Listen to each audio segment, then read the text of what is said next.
Hello everyone, welcome back to the channel. In this video I'll be showing you how to create an event on Facebook. Open your Facebook app on your device and ensure you are logged in. Once in the app, tap on the three dashes in the bottom right corner of the screen to open your menu. Tap on the event option. From here, tap on the plus sign at the top right of the screen.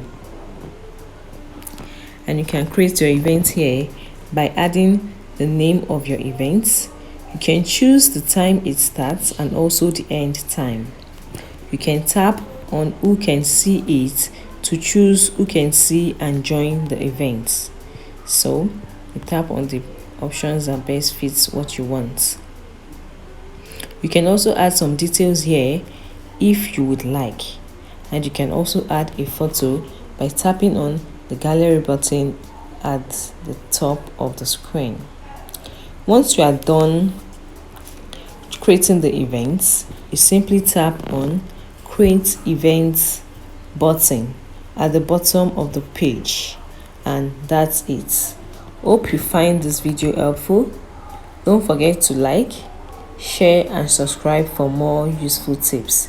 Bye and see you in the next video.